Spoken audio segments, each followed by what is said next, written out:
काली की सेवा करते हुए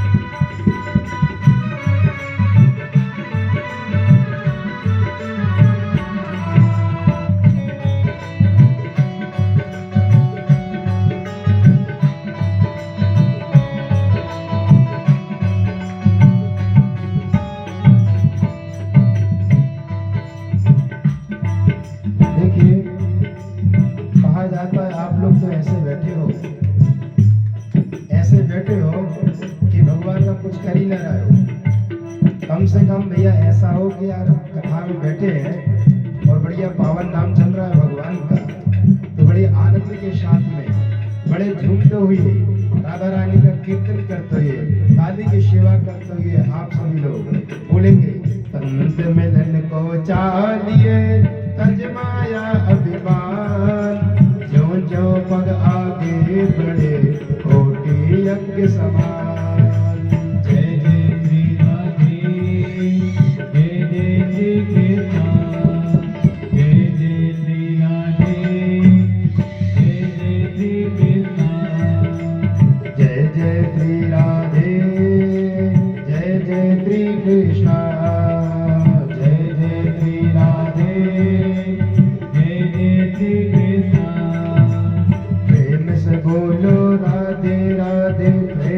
बोलो कृष्णा कृष्णा प्रेमित बोलो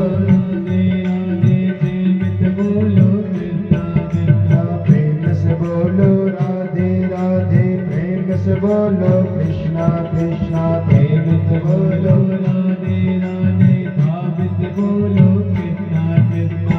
मन के हारे हार है मन के जीते जीत, मन ही मिला बैराम से नहीं करे पतित।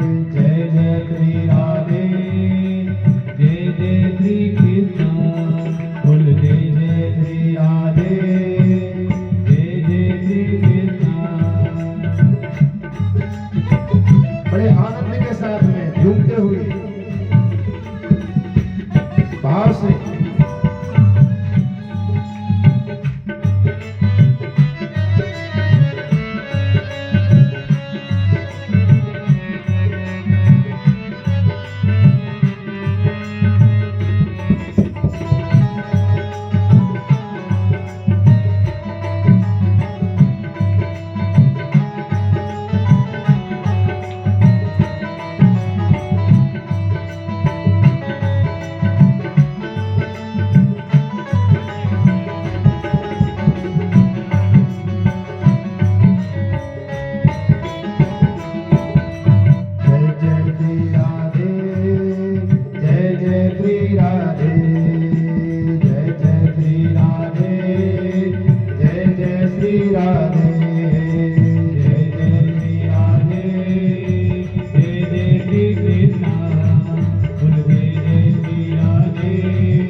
हम सबका बड़ा सौभाग्य है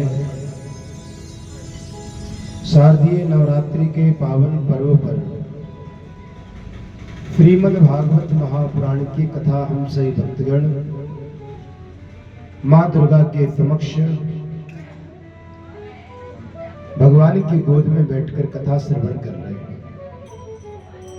कहा जाता है भगवान के नजदीक जो कथा श्रवण करता है, जिस प्रकार प्रहलाद चरित्र में नरसिंह अवतार हुआ, वो नरसिंह अवतार जैसे हुआ है तो प्रहलाद जी को गोद में ले लिया। प्रहलाद जी भगवान का कीर्तन करते, परमात्मा का भजन करते।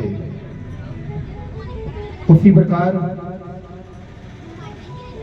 अगर हमारे सामने नजदीक परमात्मा विराजमान होते हैं कितना बड़ा सौभाग्य, सामने भगवान शंकर का दरबार, भगवान सीताराम का दरबार, मैया का दरबार, साक्षात जगन जननी विराजमान। हम सबका बड़ा सौभाग्य है कि उनके ही समक्ष, उनकी गोदी में बैठकर हम श्रीमद् भागवत की कथा श्रवण कर रहे हैं। कल हम सही भक्तों ने बड़े आनंद के साथ में नंद नंदन, यशोदा नंदन, ब्रज नंदन भगवान का जन्मोत्सव मनाया। नंदस्त्वामज उत्पन्ने जातहिलादो महामना, आहुं विप्रान् वेदज्ञा स्नाता कुचलङ्कृतः, वाजयत्वा स्वस्तयनं जातकर्मात्मजस्य वै, कार्यामास विधिवत् पितृदेवार्चनं तथा। सभी भागवत के रसजन, कल हम सभी भक्तों ने बड़े आनंद के साथ में यशोदा नंदन का जन्मोत्सव मनाया। किसका मनाया? यशोदा नंदन। हम बोलते हैं नंद घर आनंद भयो जय कन्हैया लाल की। कोई ये नहीं कहता है कि नंद घर कृष्ण हुआ। क्यों? बताया गया है कि जहां पर आनंद आ जाता है, नंद घर आनंद हुआ, जहां पर आनंद आ जाता है वहीं पर परमात्मा आ जाता है, वहीं पर परमात्मा आ जाता है। अपन कोई भी चीज अगर भोजन करते हैं तो बड़े आनंद के साथ में कहते हैं बढ़िया भैया बहुत आनंद आ गया, बोलते हैं बड़ा आनंद आ गया। कहीं भी तीर्थ यात्रा में जाते हैं, कहीं भजन करते हैं तो बड़ी शांति, जहाँ एकाग्रता होती, कहते बढ़िया भैया अच्छा मन लगा, बड़ा आनंद आ गया। तो जहाँ आनंद है वहीं तो परमात्मा विराजमान है, जहाँ उमंग है वहीं आनंद है, और जहाँ आनंद है वहीं परमात्मा है। अब कोई कहे कि भैया कल जन्मोत्सव मनाया गया लेकिन हम तो नहीं नाचे, लेकिन सुखदेव भगवान कहते हैं, परीक्षित कहते हैं भगवान का जन्मोत्सव में कुछ लोग तो तन से नाचे हैं, कुछ लोग तन से नाचे हैं, लेकिन कुछ लोग मन से भी नाचे हैं, कुछ लोग मन से भी नाचे हैं। ऐसा नहीं है तन से ही नाचना है। अरे किसी को नाचना नहीं आता तो वो क्या हुआ, तन से नहीं नाच सका तो कम से कम मन से नाचा है, लेकिन नाचा जरूर है। भगवान सुखदेव कहते हैं, परीक्षित मन से हर भक्त भगवान की कथा में जरूर नाचता है, जरूर नाचता है। कर्मयोगी धर्म सम्राट राजा परीक्षित नंद भवन में ऐसा लग रहा था जैसे आज साक्षात क्षीर सागर की धारा बह रही हो। इतना दूध दही बहा क्षीर नंद भवन में कि आज समझो कि ऐसा लग रहा है साक्षात यहाँ पर क्षीर सागर आ गया है, जहाँ पर भगवान विष्णु विराजमान रहते हैं, जल में रहते हैं, और साक्षात बिल्कुल सफेद बिल्कुल जल। ऐसा लगता है कि आज क्षीर सागर हो गया, नंद महल। नंद बाबा ने सभी ब्राह्मणों को बुलवाया। देखो बड़े काम की बात है, हमारे घर में बालक बालिका का जन्म होता है, बालक बालिका का जन्म होता है, तब हमारे लिए ब्राह्मणों को बुलवाना चाहिए। क्यों? कहा ब्राह्मण स्वस्ति वाचन करते हैं। अपन बोलते ना हर उसमें, आप सुनते हो, स्वस्ति न इंद्रो वृद्धश्रवाः, स्वस्ति न पूषा विश्ववेदाः, स्वस्ति नस्तार्क्ष्यो अरिष्टनेमिः, स्वस्ति नो बृहस्पतिर्दधातु। इस स्वस्ति प्रार्थना क्या है? स्वस्ति यानी होता है आशीर्वाद। चाहे गणेश जी का पूजन कर लो, चाहे राम जी का पूजन कर लो, चाहे दुर्गा जी का पूजन कर लो, अगर बगैर स्वस्ति वाचन का अगर आप पूजन करते हो तो कभी भगवान स्वीकार नहीं करते हैं। प्रार्थना होती स्वस्ति वाचन। स्वस्ति वाचन यानी कल्याण, इसका एक नाम है भद्र सूक्त। स्वस्ति वाचन को बोलते हैं भद्र सूक्त बोला जाता है। भद्र यानी होता है कल्याण। हमारा जब मुंडन संस्कार होता है तो हम भद्री कहते भैया देखो भद्र हो गए। भद्र यानी कल्याण। कई लोग बोलते हैं कि भैया हमारा मुंडन बार बार नहीं होना चाहिए, नहीं, लेकिन शास्त्र बोलता है मुंडन हमारे लिए हर साल करवाना चाहिए, हर साल करवाना चाहिए मुंडन। कहा गया है मुंडन करवाने से हमारी शुद्धि होती है, हमारे अंदर विकार आ जाते हैं, हमारे अंदर ईर्ष्या आ जाती है, हमारे अंदर ईर्ष्या आ जाती है, हमारे अंदर बुराई आ जाती है। तो कहा गया है कि मुंडन कराने से सभी प्रकार की बीमारी, सभी प्रकार की ईर्ष्या और सभी प्रकार की समस्या समाप्त हो जाती है, सभी प्रकार की समस्या। आप तिरुपति बालाजी जाओगे, तिरुपति बालाजी जाओगे तो वहां पर तो मुंडन आपको कराना ही पड़ेगा। अगर नहीं कराओगे तो आप कर्ज नहीं दे पा रहे, भगवान के ऊपर कर्ज है वहां। तिरुपति बालाजी कौन है? हनुमान जी का अवतार नहीं है, वहां भगवान विष्णु का अवतार है, वेंकटेश्वर भगवान का अवतार है। विष्णु भगवान को वहां बालाजी बोलते हैं, तिरुपति बालाजी। उनको कर्ज था, इसलिए कहा गया कि आज से जो व्यक्ति यहाँ पर आएगा वो अपने बाल दान करेगा तभी जाकर कर्ज उतरेगा। इसलिए हमारे जीवन में अगर तिरुपति बालाजी जाओ तो हमारे लिए बाल जरूर कटवाना चाहिए, मुंडन जरूर करवाना चाहिए। जिन वेद पाठी ब्राह्मण को नंद महल में बुलवाया, उनके लिए नंद बाबा ने 2-2 लाख गायों का दान किया। एक ब्राह्मण को 2 लाख गाय था। अब बताओ, 2 लाख गायों का दान किया और 7-7 पहाड़ तिल के दान करे। बड़ी बात है। आज के जमाने में ना तो हम गाय देना जानते हैं और ना गाय लेना हम जानते हैं। गाय कैसी दान में दी जाती है ये भी हमें पता नहीं। कि गुरु जी को एक काम करो, बचिया की पूंछ पकड़ा दो, कोई दान हो गई। शास्त्र में बताया गया है कि कभी भी बिगर गाय बिहाई की कभी हमारे लिए दान नहीं करना चाहिए। सबत्ता बछड़े के सहित गाय का दान बताया गया है, और वो भी लगती गाय। कपला गाय का ज्यादा पुण्य है, लेकिन कपला गाय नहीं मिल पा रही है तो आपके लिए कोई भी सफेद गाय मिल जाएगी, गौर वर्ण की गाय मिल जाएगी, लाल वर्ण की गाय मिल जाएगी। लेकिन कहा गया है कि बिगर बछड़े के गाय दान नहीं करना चाहिए।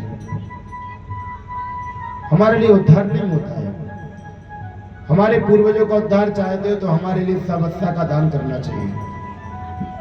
नंद बाबा ने सबस्ता गाय दान करी, ब्राह्मणों से आशीर्वाद लिया और नंदो महामनस्तेभ्यो पाशोलंकार बोधनम शूतमागध वंदेभ्यो येनो विद्यापजीविनः।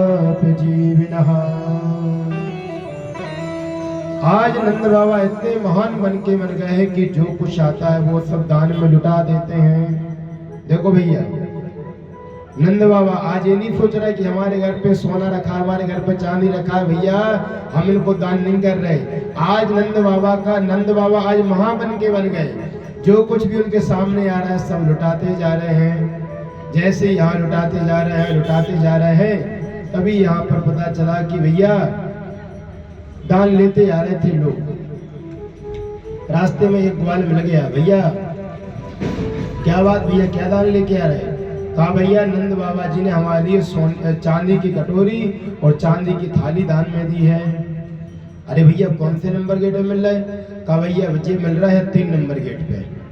जल्दी से दौड़ते गया और नंद बाबा जी के 3रे नंबर गेट पे गया और चांदी के बर्तन दान में दे आया। इतने में चांदी के बर्तन लेके आता है और रास्ते में एक फिर ग्वाल मिल गया, कहा कि भैया क्या दान लेके आ रहे हो? कहा भैया हम तो भैया चांदी के लेके आ रहे। अरे भैया बताओ, नंद बाबा के यहाँ गए और तुम चांदी का दान लेके आए? तुम चांदी का दान लेके आए? अरे भैया जाओ देखो भैया नंद बाबा सोने के बर्तन दान में दे रहे हैं, सोने के बर्तन दान दे रहे हैं। भैया जी कौन से नंबर गेट पे मिल रहा है? ये मिल रहा है भैया 5 नंबर गेट पे। कितने नंबर पे? 5 नंबर गेट पे। तो वहां पर उसने चांदी के बर्तन फेंके और दौड़ते दौड़ते गया और 5 नंबर गेट से सोने के बर्तन ले आया। इतने में रास्ते में वो लेके बर्तन आया, इतने में एक ग्वाल फिर मिल गया। कहा भैया क्या लेके आ रहा हो? कहा भैया हम देखो भैया सोने का कटोरा लेके आए, सोने का लोटा लेके आए। अच्छा, अरे भैया तुम नंद बाबा गए और तुम सोने का ले आए? देखो भैया हम हीरे का सामान लाए, हम हीरा लाए, मुकुट लाए, मणि लाए। अरे भैया ये कौन से नंबर गेट से मिल रहा है? ये मिल रहा है 1 नंबर गेट से। तो जैसे ही उसने सोने के बर्तन वहीं पटके और नंद बाबा के यहाँ पहले नंबर गेट पे चला गया तो वहां से हीरे मोर मुकुट मणि ले आया। तो आज नंद बाबा महामन के बन गए। आज उनके याद में जो भी आ रहा है खूब दान पुण्य कर रहे हैं। पूते पूते जानो ये सुधा इतनी सुन के बसुधा सब दौड़ी। नंद का जो इतनो जो दियो धन राज को वीराहू कीमती बोरी। देखते आज लुटाई दियो ना, देखते आज लुटाई ना, बची बचिया छचिया न पिछोड़ी। देखते आज लुटाई दियो ना, बची बचिया न बची पिछोड़ी। आज नंद बाबा के यहाँ मतलब देखत में आज लुटाई दियो न बची बचिया और छचिया और न पिछोरी। घर में कुछ नहीं बचा, सब दान में लुटा दिया नंद बाबा ने। भैया फिर तो ग्वाल वालों ने कहा और परीक्षित जी महाराज जी ने कहा फिर तो नंद बाबा गरीब हो गए होंगे। अरे जब घर में कुछ बचा ही नहीं तो वो तो गरीब हो गए। कहा नहीं, सुखदेव भगवान कहते हैं नंद बाबा गरीब नहीं हुए, नंद बाबा सबसे बड़े अमीर हो गए, सबसे बड़े अमीर हो गए। जो परमात्मा के भजन में, जो परमात्मा के कीर्तन में, जो परमात्मा के कार्य में दान देता है उसको परमात्मा अनंत गुना फल प्रदान कर देते हैं, अनंत गुना फल प्रदान कर। नंद बाबा यहाँ पर गरीब नहीं हुए, परमात्मा यहाँ नंद बाबा बड़े अमीर हो गए। दूसरी बात, आप किसी कन्या के विवाह में जाओगे तो 1100 रुपये लिखाओगे, 2100 लिखाओगे, 5100 लिखाओगे, जो श्रद्धा आपकी वो लिखाओगे, है ना। जब आपके यहाँ कन्या का विवाह होगा तो सामने वाला आएगा, आएगा नहीं आएगा? जब जैसे सामने वाला आएगा तो आपने 1100 रुपये लिखाए होंगे तो 1151 तो लिखाई देगा, है ना। 1151 तो लिखाई देगा। इसलिए यहाँ पर जितने ग्वाल वाल ने दान लिया था सबके सब आयो नंदवा यहाँ पर भगवान बाल कृष्ण ने ऊपर निछावर कर दिया। तो जितना दान दिया था नंद बाबा ने उससे भी ज्यादा अनंत गुना नंद बाबा के घर में आ गया। बोले बाल कृष्ण लाल की जय। इसलिए नंद बाबा गरीब नहीं हुए, नंद बाबा सबसे बड़े अमीर हो गए। जो दान करना चाहता है, दान लुटाना चाहता है, परमात्मा उसके यहाँ कोई कमी नहीं छोड़ते हैं। क्रीडा शरीर संस्कारम समाजोति सब दर्शनम हास्य पर ग्रहे यानम तयो प्रोसित भरतिका। कहा गया है जिसका पति परेशानी में हो, जिसका पति परेशानी में हो, बीमार हो, अपाहिज हो, कोई शरीर में व्याधि हो, उसकी पत्नी के लिए कभी भी हास प्रयास के कार्यक्रम में, धूम धड़ाका वाले कार्यक्रम में नहीं जाना चाहिए। शास्त्र बोलता है कभी नहीं जाना चाहिए। घर में दुखी माहौल है और आप सुखी माहौल में नहीं पहुंच सकते, ये शास्त्र आज्ञा देता है। कैसे? रोहिणी मैया के जो यहाँ पति हैं बसदेव जी, कहाँ हैं? जेल में। किसके यहाँ? कंस के यहाँ। और यहाँ गोकुल में नंद बाबा के यहाँ उत्सव मना रहे हैं। अब लेकिन यहाँ पर क्या हो रहा है? कहा जिसका पति परेशानी में हो, जेल में है, और वो आज मैया बैठी बैठी रो रही है, मैया बैठी बैठी रो रही है, मैं क्या करूं, क्या करूं। लेकिन जैसे ही नंद बाबा का यहाँ पर माहौल तैयार हुआ, बधाई बजने लगी, जैसे ही भगवान का कीर्तन होने लगा, सभी गोप गोपियां यहाँ पर बधाई देने आने लगी। तब जाकर आज रोहिणी मैया को भी आज यहाँ पर मजबूरी परमात्मा के पास जाना पड़ा। इसका मतलब क्या है? ये तो संसार के लिए है। हमारे घर में कितना ही दुख तकलीफ हो तब भी हमारे लिए परमात्मा का भजन नहीं छोड़ना चाहिए। आज रोहिणी मैया ने परमात्मा का भजन नहीं छोड़ा। पति तकलीफ में है और यहाँ पर उत्सव मना रहे हैं, तो आज रोहिणी मैया वहां पर गई और भगवान के उत्सव में शामिल हुई। रोहिणी चा महाभागा नंद गोपा विनंदिता विचरत दिव्यवासा कंठाभरण भूषिता। आज रोहिणी मैया वहां पहुंची। आज आनंद की बाढ़ आ गई। आज भगवान कृष्ण की बधाई बज रही है, कन्हैया की बधाई बज रही है। तो आइए हम भी चलते हैं एक बधाई की ओर, आगे फिर भगवान की कथा करेंगे। तो बड़ी आनंद के साथ में आप सभी लोग भी बढ़िया भगवान की बधाई, और हम भी बधाई लेके देखो। बधाई कई प्रकार की होती है।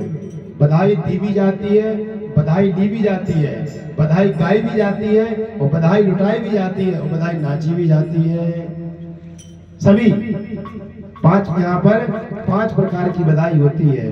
तो आइए हम भी बढ़िया यहाँ पर नंद बाबा के यहाँ पर शामिल हो बधाई में, और बढ़िया आनंद के साथ में। ठीक है। लाला जन्म में सोने आई, लाला जन्म में सोने आई, यशोदा मैया दे दो बधाई। लाला जन्म में सोने आई, यशोदा मैया दे दो बधाई। लाला जन्म में सोने आई, यशोदा मैया दे दो बधाई। लाला जन्म में आई, यशोदा मैया दे दो बधाई। दे दो बधाई मैया दे दो बधाई, दे दो बधाई मैया दे दो बधाई। दे दो बधाई मैया दे दो बधाई, दे दो बधाई मैया दे दो बधाई। लाला जन्म में सुने आई, यशोदा मैया दे दो बधाई। लाला जन्म में सुने आई, यशोदा मैया दे दो बधाई। बाल कृष्ण लाल की।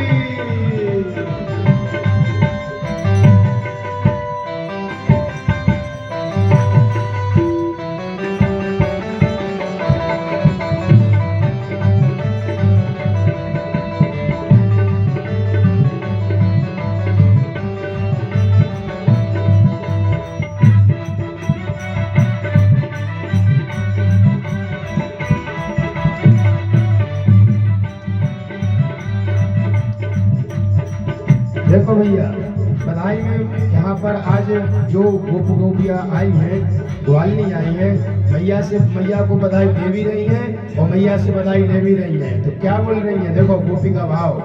टीका भी लूंगे मैया बिंदिया भी लूंगे, टीका भी लूंगे मैया बिंदिया भी लूंगे, टीका भी लूंगे मैया बिंदिया भी लूंगे, टीका भी लूंगे मैया बिंदिया भी लूंगे। रेशम भी लूंगी रजाई, यशोदा मैया दे दो बधाई। रेशम की लूंगी रजाई, यशोदा मैया दे दो बधाई। रेशम की लूंगी रजाई, यशोदा मैया दे दो बधाई। रेशम की लूंगी रजाई, यशोदा मैया दे दो बधाई।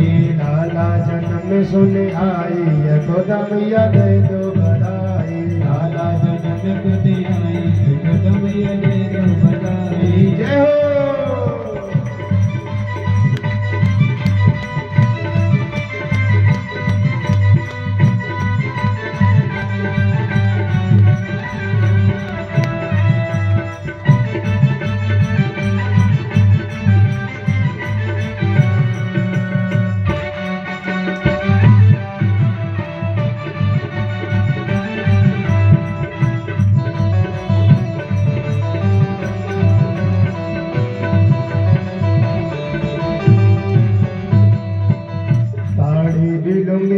लहंगा भी लूंगी, साड़ी भी लूंगी मैया, लहंगा भी लूंगी, साड़ी भी लूंगी मैया, लहंगा भी लूंगी, साड़ी भी लूंगी मैया, लहंगा भी लूंगी। धोती भी लूंगी मैया, कुर्ता भी लूंगी, धोती भी लूंगी मैया, कुर्ता भी लूंगी, धोती भी लूंगी मैया, कुर्ता भी लूंगी, धोती भी लूंगी मैया, कुर्ता भी लूंगी। पगड़ी पे होगी चढ़ाई, पगड़ी पे होगी चढ़ाई, यशोदा मैया दे दो बधाई। पगड़ी पे होगी चढ़ाई, यशोदा मैया दे दो बधाई। लाला जन्म सुन आई, यशोदा मैया दे दो बधाई। लाला जन्म सुन आई, यशोदा मैया दे दो बधाई। दे दो बधाई मैया दे दो बधाई, दे दो बधाई मैया दे दो बधाई। दे दो बधाई मैया दे दो बधाई। दे दो बधाई मैया दे दो बधाई। लाला जन्म सुन आई, यशोदा मैया दे दो बधाई। लाला जन्म सुन आई, यशोदा मैया दे दो बधाई। जय हो।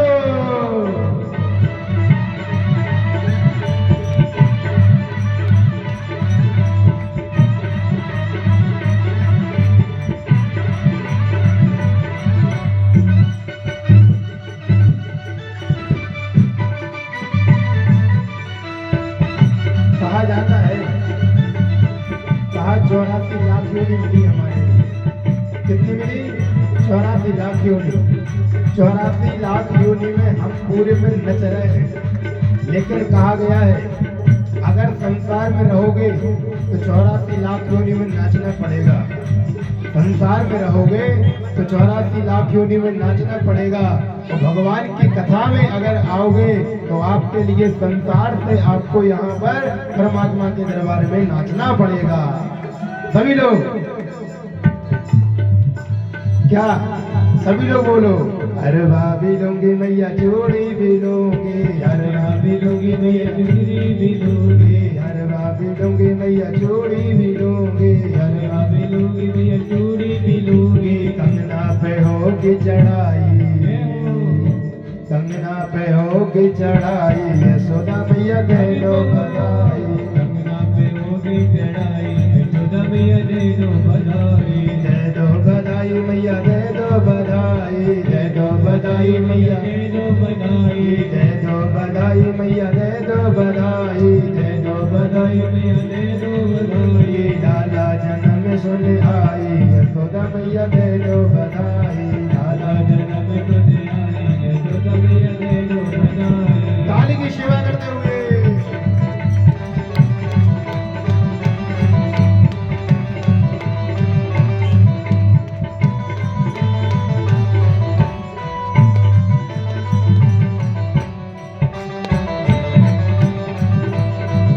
भागवत भगवान की, कृष्ण कन्हैया लाल की, यशोदा के गुलाल की।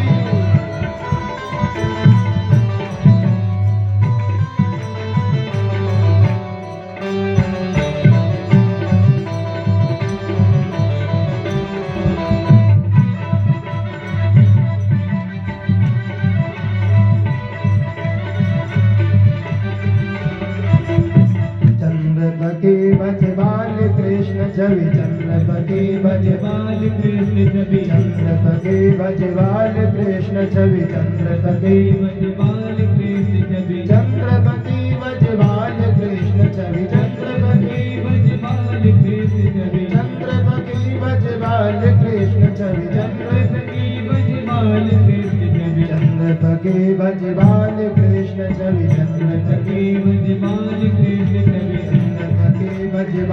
कृष्ण छवि, चंद्रपति बजवाल कृष्ण छवि। नित्य नित्य जाऊं बलिहारी, यशोदा मैया दे दो बधाई। नित्य नित्य जाऊं बलिहारी, यशोदा मैया दे दो बधाई। लाला जन्म सुन आई, यशोदा मैया दे दो बधाई। लाला जन्म सुन आई, यशोदा मैया दे दो बधाई।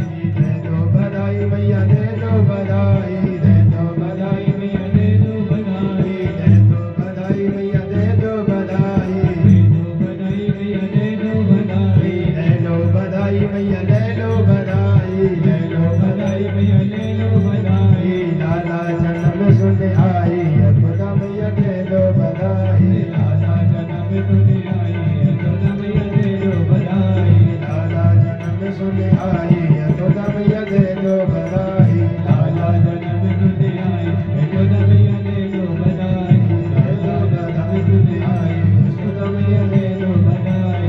लाला जन्म सुन आई, यशोदा मैया दे दो बधाई। बोली बाल कृष्ण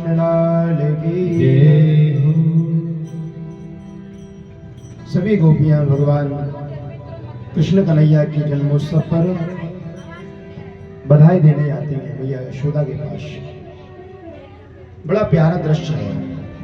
आज नंद महल में बिल्कुल क्षीर सागर की तरह लग रहा है, क्षीर सागर की तरह लग रहा है। हमारा मन भी जिस दिन क्षीर सागर, क्षीर क्या है? सफेद। अगर हमारा मन भी बिल्कुल सफेद हो गया, हमारा मन कभी लाल होता है तो कभी पीला हो जाता है, कभी नीला होता है, कभी हरा होता है। संसार में फंसता है हमारा मन, कई प्रकार के रंग बदलता है। बदलता कि नहीं बदलता? हमारे लिए कभी कपट आता है, कभी ईर्ष्या आ जाती है, कभी बेईमानी आ जाती है। लेकिन कन्हैया कहते हैं, भागवत महापुराण कहती है, जिस प्रकार नंद महल में आज क्षीर सागर की तरह दृश्य दिख रहा है, वैसे ही अगर आप मन को ही अपना क्षीर सागर बना लोगे, सफेद बना लोगे, तो आपके मन रूपी हृदय में आपको यहाँ एक ना एक दिन परमात्मा जरूर प्रकट हो जाएंगे, जरूर प्रकट हो जाएंगे। हमारा मन सफेद होना चाहिए। सफेद कपड़े पर इतना सा दाग लग जाएगा, दिख जाता है। हमारा मन शुद्ध होना चाहिए। कपट भरा हुआ है। भवानी शंकरौ वंदे श्रद्धा विश्वास रूपिणौ याभ्यां विना न पश्यन्ते सिद्धाश्वान्तस्तमीश्वरम्। तीन प्रकार की श्रद्धा होती है। एक होती है श्रद्धा, एक होती है अश्रद्धा, और तीसरी होती है अंधश्रद्धा। अंधी श्रद्धा कहा गया है, श्रद्धा से जो भगवान का भजन सुनेगा, श्रद्धा से जो परमात्मा का कीर्तन करेगा, उसके लिए परमात्मा मिल जाएंगे। अंधी श्रद्धा क्या होती है? अंधा बेचारा क्या जाने, अंधा नहीं जानता। रास्ते में छोड़ दो बेचारा, कोई उसको पार लगाने वाला नहीं मिलेगा, तब तक वो पार नहीं हो सकता, तब तक वो पार नहीं हो पाएगा। उसके लिए कोई सहारा चाहिए। उसी प्रकार अंधश्रद्धे वाले का कल्याण हो जाता है। वो जानता नहीं है कि कपट क्या है, बेईमानी क्या है, बिल्कुल बच्चों की तरह है। अंधश्रद्धा, उसको पता नहीं ना। एक होती है अश्रद्धा। अश्रद्धा वाले का कल्याण नहीं है। श्रद्धा वाले का कल्याण भी हो जाता है, अंधश्रद्धा वाले का कल्याण हो जाता है, लेकिन अश्रद्धा वाले का कल्याण कभी नहीं होता है। मन में भगवान के पास जाओ, श्रद्धा अनिवार्य होना चाहिए। अगर आपके मन में श्रद्धा आती है तो आपका कल्याण हो जाता है। परम पूज्य श्री डोंगरी जी महाराज जी वाराणसी के बड़े प्यारे उच्च कोटि के संत हुए।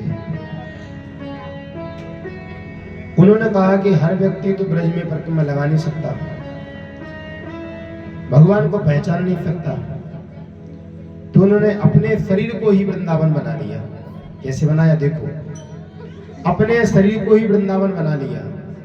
कहा कि अपने अपने उंगली से 84 अंगुल का अपना सिर से लेके अंगूठे तक 84 अंगुल का शरीर होता है।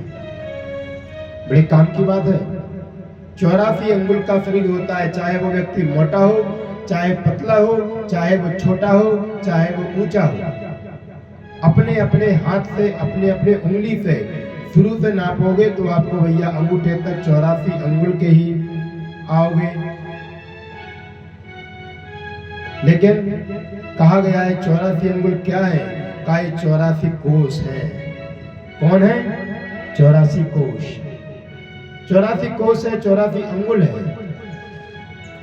जैसे 84 अंगुल है तो कहा गया है कि 84 अंगुल में कहा कि वृंदावन क्या है? तो कहा पूरा शरीर तो ब्रज है, लेकिन हमारा जो हृदय है वही हमारा वृंदावन धाम है, वही हमारा हृदय वृंदावन धाम है। जिस दिन जिस प्रकार वृंदावन धाम में भगवान ठाकुर जी पधारे हैं, उसी प्रकार अगर भगवान का भजन करोगे तो आपके एक ना एक दिन हृदय में परमात्मा प्रकट हो जाएंगे। लेकिन हम भजन करना जानते ही नहीं, भजन करना चाहते ही नहीं। भजन करने बैठते हैं तो हमारी माला छूट जाती है। मन लगता ही नहीं। उसी प्रकार हमारे लिए नंद यशोदा की तरह हमारे लिए बनना चाहिए। नंद क्या है? आनंदम ददाति सानंदः, जो दूसरों को देखने में आनंद मिले वही नंद है। दूसरों को देखने में आनंद हो वही नंद है। लेकिन आज ये होता है, दूसरों को देखते हो तो हमारे अंदर बुराई पहले आती है। भैया देखो ये बड़ा है, इसको छोटा करना चाहिए। कहाँ कहाँ पे षड्यंत्र लगाता है, ऐसा लगाता है कि उसमें कोई ऐसी परेशानी रख दे उसका नाम बदनाम हो जाता है। दूसरों का आनंद हम देखना नहीं चाहते, इसलिए हम नंद नहीं बन सकते। यशोदा क्या है? यशम ददाति सा यशोदा। क्या है? काम तो खुद करती है, लेकिन जब यश देने की बारी आती है तो कहती है हमारी सहेली ने किया है काम, हमारे परिवार के लोगों ने काम किया, हम कुछ नहीं करते। काम तो स्वयं करते हैं, काम यशोदा स्वयं करती है, लेकिन जब यश की बारी आती है, मान बढ़ाई की बारी आती है, तब दूसरों को श्रेय दे देती है। और हम दूसरों से काम करवाते हैं और खुद की बढ़ाई चाहते हैं। हमने काम किया भैया, हमने किया है, हम बढ़ाई अपने। इसलिए नंद यशोदा बनना बहुत कठिन है। जो व्यक्ति नंद यशोदा बन जाता है उसी के यहाँ परमात्मा आते हैं ना, ऐसे नहीं आते हैं। तो दूसरों को आनंद दे, दूसरों को यश प्रदान करे, दूसरों की भावना अच्छी रखे, उसी के यहाँ परमात्मा आते हैं। हमारे अंदर ऐसा नहीं है, हम कपट करते हैं, बुराई करते हैं, चुगली करते हैं, बेईमानी करते हैं और हमारे यहाँ भगवान ना जाए तो नहीं, ऐसे नहीं। इसलिए परमात्मा को पाना बहुत कठिन है। इसलिए कहा गया भगवान का भजन करना चाहिए। एक महाराष्ट्र में संत हुए नरसिंह मेहता जी, बड़ी प्यारी कथा है। उनको भगवान के 256 बार दर्शन हुए भाई साहब। कितने बार? 256 बार। अब बताओ, अपने तो पूरे जीवन निकल जाए तब एक बार भी दर्शन नहीं दे परमात्मा, एक बार भी दर्शन नहीं मिले हमारे यहाँ। लेकिन नरसिंह मेहता जी ऐसे भक्ति हुए, उनको 256 बार परमात्मा के दर्शन प्राप्त हुए। अब वो कैसे हुए देखो। एक समय की बात है, नरसिंह मेहता जी बहुत गरीब है, बहुत गरीब। उनके पास में धन नहीं है। उनके पिताजी समाप्त हो गए, तब उन्होंने सोचा कि हम पिताजी की स्मृति में, पिताजी की वार्षिक श्राद्ध में 350 ब्राह्मणों का भोजन कराएं। कितने ब्राह्मणों का? 350। देखो 350 ब्राह्मणों का भोजन कराएं।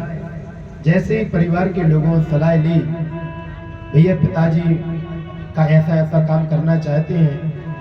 नरसिंह मेहता के 4 भाई थे, सभी ने हाथ ऊपर कर दिए, भैया हम नहीं करा सकते, आपको जो करना है वो आप करो। मना कर दिया परिवार के लोगों ने। यही होता है, गरीब का कोई नहीं होता है, अमीर के सब होते हैं। गरीब को कोई देना नहीं चाहता है, अमीर को इसलिए कहा गया शास्त्रों में, गरीब तो भैया आपको पाई पाई करके चुका देगा, अमीर से नहीं मांग पाओगे। इसलिए हमारे लिए बताया गया है शास्त्रों में कि हमारे लिए भैया दोस्ती, संबंध, मित्रता बराबर में होना चाहिए। नरसिंह मेहता बहुत गरीब थे। नरसिंह मेहता के जीवन में उन्होंने सोचा कि भगवान का भजन करें, ब्राह्मणों को भोजन कराएं। अभी पितृपक्ष निकला है ना, दूसरे पहले पक्ष में, तो ब्राह्मणों को भोजन कराने का बड़ा फल है। पितृपक्ष में एक समय कन्याएं ना मिले तो उसका दुख मत मनाओ, लेकिन ब्राह्मणों को भोजन कराओ, ब्राह्मणों को भोजन कराओ। पितृपक्ष में कन्याओं का महत्व नहीं है, शास्त्र में नहीं दिया। नवरात्रि में कन्या और ब्राह्मण का महत्व है। इसमें 9 कन्या और 1 ब्राह्मण। अगर आपने 9 कन्याओं को भोजन करा दिया और 1 ब्राह्मण को भोजन करा दिया, देवी प्रसन्न हो गई। हमारे लिए बताया गया नवरात्रि में पहले दिन से ही, पहला दिन में 1 कन्या का भोजन कराना चाहिए, दूसरे दिन में 2 कन्या का भोजन कराना चाहिए, तीसरे दिन 3 कन्या का भोजन कराना चाहिए। तो भैया आज क्या है? सप्तमी। आज सप्तमी है तो भैया 7 कन्याओं का भोजन कराना चाहिए। अष्टमी पर 8 का, नवे को 9 कन्याओं का भोजन कराना चाहिए और एक ब्राह्मण का, बटुक ब्राह्मण। बटुक यानी आपका 11 साल से छोटा ब्राह्मण, उसका महत्व है। शिव पुराण में भी अलग अलग बताई गई है कि भोजन किसको कराने से क्या फायदा मिलता है। सौभाग्यवती स्त्रियों को भोजन कराने से हमारे जीवन में सौभाग्यता आती है, हमारे जीवन में सुख शांति आती है। बड़ों को भोजन कराने से, वृद्ध माताओं को भोजन कराने से हमारे घर में आशीर्वाद बनता है पितरों का, पूर्वज प्रसन्न होते हैं। ब्राह्मण बालकों को भोजन कराने से विद्यावान प्राप्त होते हैं, विद्या आती है। कन्याओं को भोजन करने से हमारे कुल देवता प्रसन्न होते हैं। ये शिव पुराण में आई चर्चा।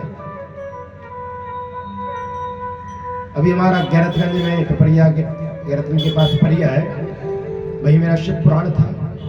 ये लोग भी साथ थे, तो बड़ा मतलब बड़े प्यार विस्तार से कथा, मैंने 5-5 घंटे कथा श्रवण करा शिव पुराण की, है ना लखन भैया?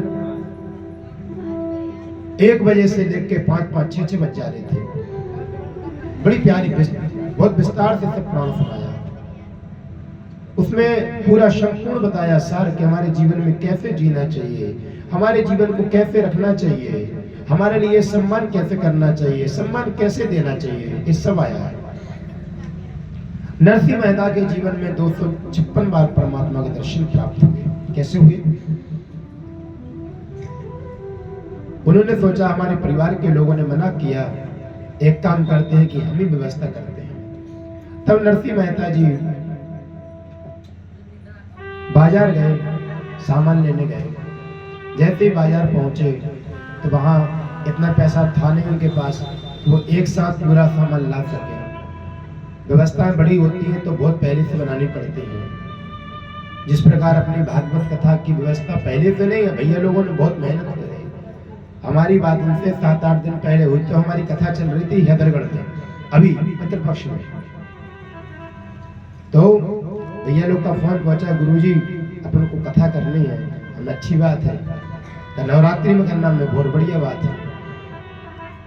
तो व्यवस्थाएं पहले से बनाई जाती है। इसी प्रकार नरसिंह मेहता जी ने सोचा कि अगर हम भोजन की व्यवस्था एकदम करेंगे, इतना पैसा है नहीं, एक काम करते आराम आराम से व्यवस्था करते हैं। जैसे ही उन्होंने कहा ठीक है, भोजन कराने के लिए पहुंचे, सामान लेने गए। एक बार सामान वापस ले आए, दोबारा कुछ दिन बाद गए सामान लेने के लिए। जिस दिन ब्राह्मण भोजन रखा था उसी दिन पहुंचे। जैसे उसी दिन ब्राह्मण भोजन था और पहुंचे, लेकिन परिवार के लोग तो इतने ईर्ष्या करने लगे थे, अरे देखो हमने इसका साथ नहीं दिया फिर भी भोजन कराने जा रहा है ब्राह्मणों का। एक काम करते हैं, ब्राह्मण भोजन करा ना सके ऐसा कोई उपाय करते हैं। परिवार के लोगों ने, ईर्ष्या वाले लोगों ने, जलने वाले लोगों ने क्या किया, रास्ते में एक मंदिर पड़ा, उसमें कीर्तन चालू कर दिया। देखो नरसिंह मेहता को कीर्तन बड़ा प्यारा लगता था, भगवान का नाम बड़ा प्यारा लगता था। आज नरसिंह मेहता जी जैसे देखा वहां नरसिंह मेहता जी आ रहे हैं, उन्होंने जोर जोर से कीर्तन चालू कर दिया और भैया बुलाने चले गए, नरसिंह थोड़ा भगवान का कीर्तन कर लो, कहाँ जा रहे हो? अरे भैया मैंने ब्राह्मण का भोजन रखा है, सामान लेने जा रहे हैं, रसोईया को लिवाने जा रहे हैं, आज यहाँ भंडारी को लेने जा रहे हैं, हमें जाना है। अरे भैया 5 मिनट कीर्तन कर लो फिर चले जाना। जैसे नरसिंह मेहता कीर्तन में बैठे तो सुबह से लेकर शाम हो गई। उनका कीर्तन में मन लग गया, सुबह से लेकर शाम हो गई, कीर्तन करते जा रहे हैं, करते जा रहे हैं। अब परमात्मा ने सोचा जैसे यहाँ ब्राह्मणों का आना चालू हुआ, निमंत्रण तो ब्राह्मणों को हो गया था, जैसे यहाँ ब्राह्मणों का आना चालू हुआ तो भगवान कन्हैया बैठे और राधा रानी बैठी हैं। अरे ये क्या हो रहा है? देखो आज नरसिंह मेहता को कीर्तन में बिठा दिया जबरदस्ती, आपके परमात्मा के भजन में इतना लीन हो गया प्रभु, अब क्या करना चाहिए? कहा चिंता मत करो राधा, हम हैं, चलो हमारे साथ। आज राधा रानी ने एक रूप लिया। कौन सा रूप लिया? नौकरानी का, बर्तन मांजने वाली का रूप ले लिया, सफाई करने वाली का रूप ले लिया, सफाई करने वाले का रूप ले लिया। कन्हैया जी स्वयं में भंडारी बन गए, रसोईया बने, बढ़िया झारे पहुंचे, अपने साथ में परमात्मा ले आ रहे हैं। वैसे जहाँ आए धीरे धीरे करके आए। जैसे यहाँ आते हैं और घर में आते हैं, उनकी पत्नी से कहा नरसिंह मेहता जी की कि देखो ब्राह्मणों का आना चालू हो गया है, तो भंडारा अभी नहीं बना है, एक काम करते हैं जल्दी फटाफट व्यवस्था करते हैं। अब वो तो स्वयं भगवान परमात्मा उनके लिए क्या व्यवस्था कर रहे हैं। परमात्मा ने ऐसा हाथ किया और सब भोजन 56 प्रकार का बन के तैयार। नरसिंह मेहता की पत्नी से कहा आप एक काम करो कि आप जाओ ब्राह्मणों का स्वागत करो, सम्मान करो। भगवान विष्णु, भगवान यहाँ कृष्ण पहुंचे, भगवान कन्हैया जी पहुंचे। जैसे कन्हैया जी वहां पहुंचे हैं, ब्राह्मणों का चरण प्रक्षालन करने लगे। ब्राह्मणों को यहाँ प्रक्षालन किया और ब्राह्मणों को आदर सत्कार से घर में प्रवेश कराया। ब्राह्मण देवता आप बैठिए, भोजन करिए। नरसिंह मेहता की पत्नी ने कहा कि आप आइए और ब्राह्मणों के सबको पैर पड़िए, आशीर्वाद लीजिए, तिलक करिए, वंदन करिए। सभी से कहा। जैसे वंदन किया, राधा रानी ने पूरी साफ सफाई करी, व्यवस्था करी। जैसी व्यवस्था करने के बाद में बढ़िया ब्राह्मण का भोजन हुआ। ब्राह्मण लोग कहने लगे आज तक मैंने जीवन में इतना स्वादिष्ट भोजन कभी चखा नहीं, कभी किया नहीं। अरे नरसिंह, तुम्हारी भक्ति अनन्य है, आप स्वयं परमात्मा, आप तुम्हारे इस भोजन में परमात्मा विराजमान हो गए। जो भोजन बताओ स्वयं परमात्मा बनाए कम स्वादिष्ट होगा, जो स्वयं राधा रानी अगर भोजन बनाए तो ये कम स्वादिष्ट होगा। आज अपन भी अगर भाव से भोजन बना रहे तो कितना प्यारा होता है। भोजन भी दो प्रकार के बनते हैं, भाव से, एक कुभाव से। माता द्रौपदी को कला थी परोसने की, परोसने की कला थी। माताओं में कला होती है कि भैया अगर कोई एक रोटी खाता हो तो 2 रोटी तो खा ही लेगा वो। माताएं खिलाई देंगी, अरे भैया आप खाना ही पड़ेगा, खाना ही पड़ेगा। इतना मतलब प्रेम स्नेह है उनके अंदर। ब्राह्मणों को भोजन कराया। ब्राह्मणों को भोजन कराने के बाद में ब्राह्मणों का तिलक किया, वंदन किया, दक्षिणा प्रदान करी। दक्षिणा प्रदान जैसे करी, सभी ब्राह्मण अपने अपने घर चले गए, आशीर्वाद दे गए। जाओ नरसिंह तुम बहुत खुश रहना, आशीर्वाद रहना, तुम्हारे परिवार के साथ में तुम बढ़िया रहना। परिवार के लोगों ने साथ नहीं दिया, कोई बात नहीं, लेकिन तुम्हारा कल्याण करेंगे परमात्मा। जैसे देखा कल्याण करेंगे तो परमात्मा ने आज स्वयं जो आशीर्वाद ब्राह्मणों से लिया था वो जाकर उनकी पूरी पत्नी को अर्पण कर दिया। कितने ब्राह्मण भोजन हुए पूरे, और नरसिंह मेहता जी की शाम हो गई। जैसे शाम हो गई तो विरोधियों ने कहा अब तो भैया ब्राह्मण लोग आए होंगे और उल्टा सीधा कह के चले गए होंगे, हो सकता है श्राप भी दे गए हों। जब भैया भोजन की व्यवस्था नहीं थी तो नहीं बुलाना चाहिए। जबरदस्ती में ब्राह्मणों को बुला दिया, परेशान कर दिया, आपके यहाँ कुछ व्यवस्था नहीं।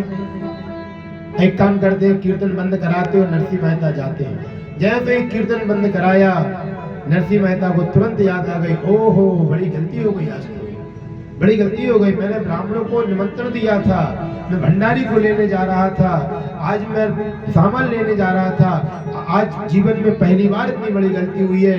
आज मैंने ब्राह्मणों का अपमान किया, अपनी पत्नी का अपमान कर दिया, मैंने वचन देकर मैं मिथ्यावादी हो गया। जैसे यहाँ पर नरसिंह मेहता दौड़ते दौड़ते आए, दौड़ते दौड़ते अपने घर में आए और पत्नी से कहने लगे आज मुझ पे जो इतनी बड़ी गलती हुई उसके वो क्षमा योग्य भी नहीं है। पत्नी ने कहा क्या हुआ प्रभु बताइए, कौन सी गलती हो गई आप पर? अरे मैंने 350 ब्राह्मणों का भोजन रखा और मैं आज मैं ही घर पे नहीं रहा। कितनी तुम परेशान हो गई होगी। पहली बात तो घर में व्यवस्था नहीं थी, भोजन कैसे हुआ होगा? ब्राह्मण उल्टा सीधा श्राप दे गए। पत्नी कही नहीं कहीं पागल आगल तो नहीं हो गए? पत्नी ने कहा पागल आगल तो नहीं हो गए? कैसे? कहा कि अभी आप भंडारी को छोड़ने गए, साथ में काम वाली आई थी वो भी को छोड़ने गए आप, और आप कह रहे हो 350 ब्राह्मणों का भोजन आपने कराया और अपने हाथों से आपने परसा, हमने चरण सेवा करी, आपने ब्राह्मणों की सेवा करी। तब यहाँ नरसिंह मेहता जी कहने लगे अरे वो तो हम तो भगवान के कीर्तन में ऐसे खो गए, भगवान के कीर्तन में ऐसे मस्त हो गए थे, हमें पता ही नहीं चला वो कोई और। पत्नी से कहा अरे और वो कोई और नहीं था, साक्षात मेरा कन्हैया था, साक्षात मेरा कन्हैया था, साक्षात कन्हैया।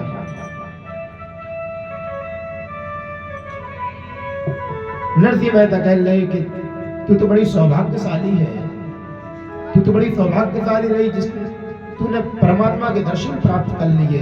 मैं बड़ा अभागा रहा, मैं बहुत बड़ा अभागा रहा कि मैंने आज तक परमात्मा को देखा नहीं। जैसे यहाँ पर नाम लिया,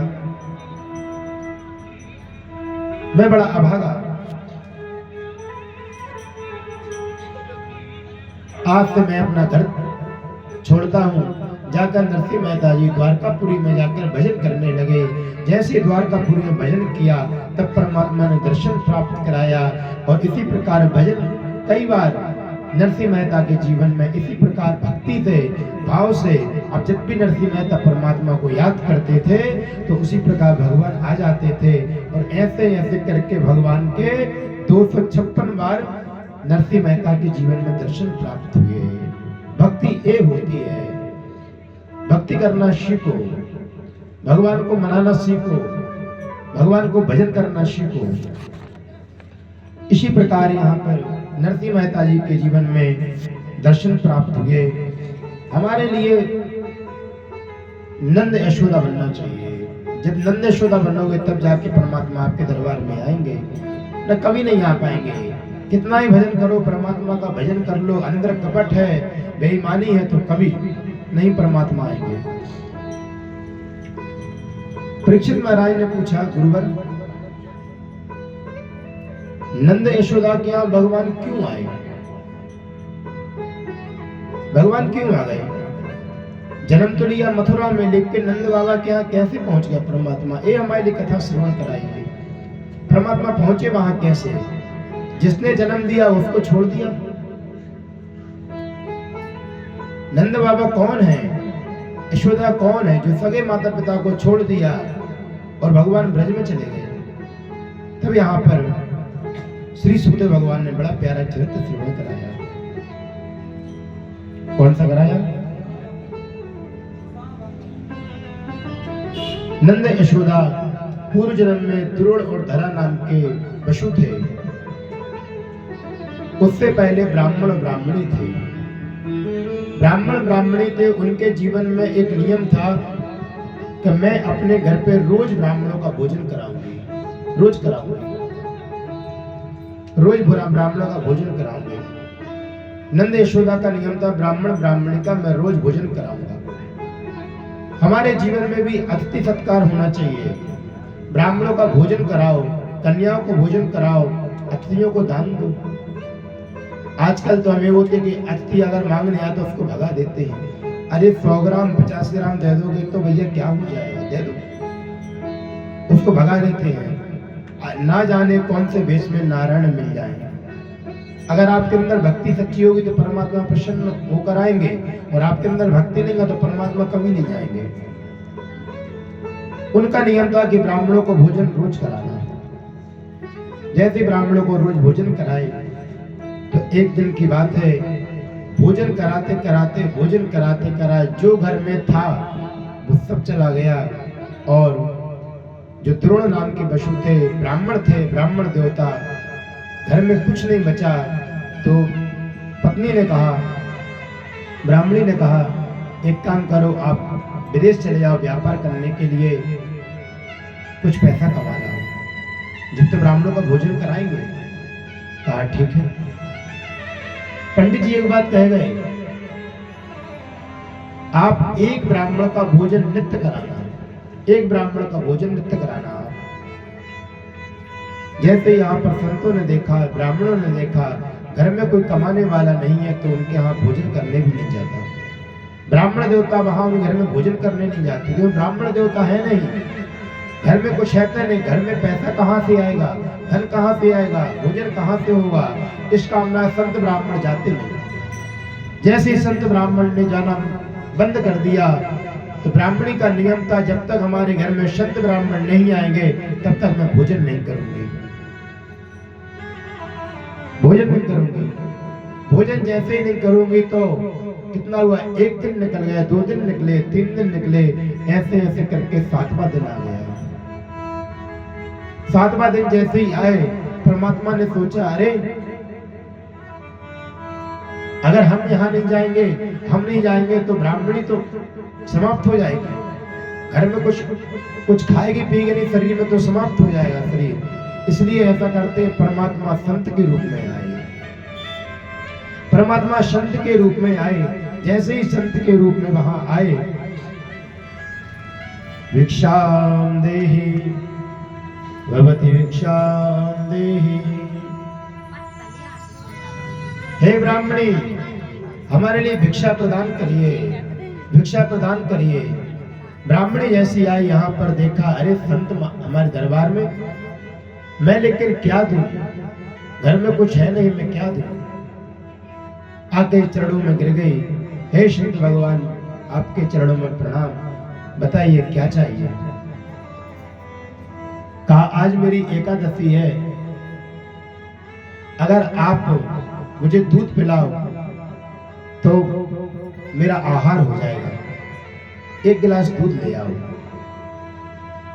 अब दूध तो था नहीं, कोई गाय थी नहीं, कोई व्यवस्था थी नहीं। तब उस ब्राह्मणी ने क्या किया, देखो बड़े भाव की कथा है। ब्राह्मणी ने कहा अब क्या किया जाए। तभी यहाँ पर आस पास पड़ोसियों में उसने व्यवस्था करी, सबने मना कर दिया। देखो गरीब का कोई नहीं होता, मैंने पहले कहा गरीब का कोई नहीं होता है। सब लोगों ने कहा दिया अगर मैं उसको एक गिलास दूध दे दूंगी तो वापस नहीं लौटा पाएगी, इसलिए सबने मना कर दिया। सबने जैसे मना किया है तो सबने जैसे मना किया है तो उसको याद आ गया कि हमारे स्वामी जी का एक साहूकार से खाता चलता है, उनके पास जाना चाहिए। तभी दौड़ी दौड़ी साहूकार के पास में पहुंची, साहूकार से कहा साहूकार जी हमारे लिए आप एक गिलास दूध के पैसे दे दो, एक गिलास दूध के जितना पैसा बने वो आप दे दो। साहूकार ने मना कर दिया, आपका 3 साल का बकाया है, मैं आपको क्षमा चाहता हूं आपसे, मैं आपको 1 रुपए नहीं दे सकता। क्यों? अगर आप पिछला चुकता कर दोगे तब जाके आप ले सकते हो, पिछला चुकता कर दोगे तब हम आपको नया दे सकते हैं, अन्यथा नहीं देंगे।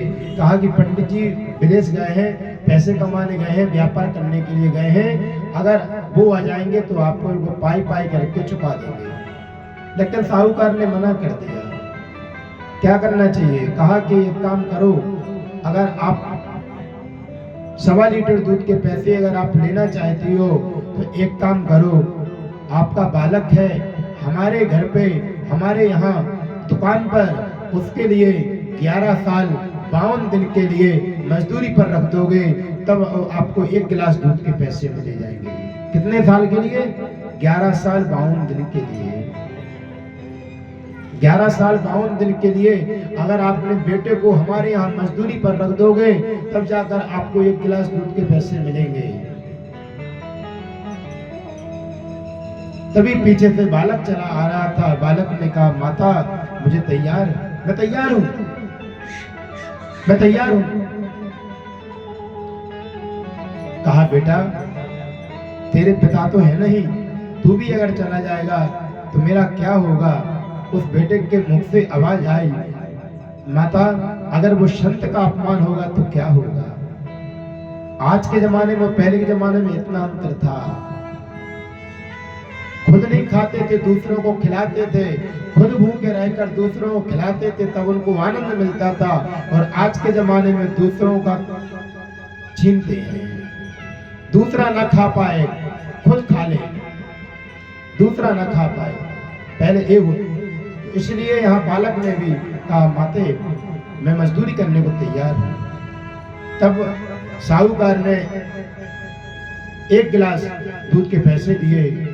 जैसे पैसे दिए वहां पर गई और 1 गिलास दूध लिया और संत के पास पहुंचे। लो संत महाराज 1 गिलास दूध पीजिए, आप 1 गिलास दूध पीजिए। संत भगवान ने कहा ब्राह्मणी मैं आपके हाथों से नहीं लूंगा, फिर कहा आपके बालक के हाथ से लूंगा, वो तो भगवान थे। मैं आपके बालक के हाथों से दूध लूंगा। बालक को बुलवाइए। जैसे ही बालक का नाम लिया ब्राह्मणी के आंखों में झरझर करके आंसू बहने लगे, झरझर करके आंसू बहने लगे कि मेरा बेटा तो साहूकार के यहाँ पर है, मैं बेटे को कहाँ से लाऊंगी, मैं बेटे को कहाँ से लाऊं।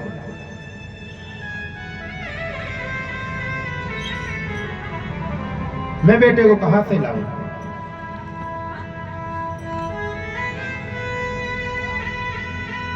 मैं बेटे को कहाँ से लाऊं। तब यहाँ पर ब्राह्मणी ने बताया सच, हे ब्राह्मण देवता, हे संत भगवान, जो आप एक गिलास दूध पी रहे हो ये कोई साधारण नहीं है। कैसा है? कहा एक गिलास दूध की कीमत मेरे बेटे को 11 साल 52 दिन के लिए मजदूरी पर गया है, जब जाकर एक गिलास दूध में ले पाई हूं, जब ला पाई हूं एक गिलास दूध। संत भगवान ने कहा कि प्रिय ब्राह्मणी, तुम एक काम करना, पंडित जी तो विदेश गए हैं, लेकिन पंडित जी से कह देना कि आपने इतनी भक्ति करी, इतनी भक्ति आपकी सच्ची भक्ति है, आज से 7 साल बाद 7वें जन्म पर 7वें जन्म में आपके यहाँ पर 11 साल 52 दिन के लिए द्वापर युग में जन्म तो होगा मथुरा में, लेकिन आप रहोगे कहाँ? गोकुल में। भगवान सगे माता पिता को छोड़कर 11 साल 52 दिन के लिए आपके पास में भगवान बालकृष्ण भगवान जरूर आएंगे, साक्षात भगवान आएंगे आपके यहाँ 11 साल 52 दिन के लिए। 11 साल 52 दिन के लिए भगवान आपके यहाँ आएंगे। तो भगवान 11 साल 52 दिन भगवान ब्रज में रहे, उसके बाद मथुरा वापस आ गए। 11 साल 52 दिन परमात्मा ब्रज में रहे, उसके बाद मथुरा आ जाते हैं। ये है नंद यशोदा का पूर्व चरित्र। कोई छोटी मोटी भक्ति नहीं है, कोई छोटी मोटी भक्ति नहीं नंद यशोदा की। इसलिए हमारे लिए भगवान की भक्ति में रहना चाहिए, भगवान की आनंद के साथ में कथा श्रवण करना चाहिए। भगवान की भक्ति में जो है वो कहीं और नहीं, इसलिए हमारे लिए नंद यशोदा बनना चाहिए। धीरे धीरे करके भगवान की बड़ी प्यारी कथा आई है और भगवान यहाँ संत भगवान ने आशीर्वाद दिया नंद यशोदा के लिए, तुम्हारे यहाँ भगवान 11 साल 52 दिन के लिए पधारेंगे। तभी यहाँ पर सभी गोप गोपियाँ भगवान के साथ आनंद में रहने लगी। बढ़िया बधाई हुई। गोप्या सुमृष्ट मणिकुंडलने इसके कंठा चित्रांबरा पतितका च्युतिमान वर्षा नंदालया सबलया ब्रजते बिरेजोर व्यालोल कुंडल भयो धरहार शोभा। भगवान के यहाँ बधाई खूब बज रही है, सभी गोप गोपियाँ भगवान के यहाँ बधाई देने आ रही हैं। कहा गया इतने में धीरे धीरे करके 1 साल निकलने वाला है। कहा गया उत्सव यहाँ राम जी का तो यहाँ पर 1 महीने चला, राम और भगवान कृष्ण का 1 साल तक उत्सव चला। विशेष करके तो 6 महीने चला ही है, 6 महीने के बाद थोड़ा कम हो गया, लेकिन आना जाना चालू रहा। इसलिए भागवत महापुराण में आया 1 वर्ष तक भगवान का उत्सव चला।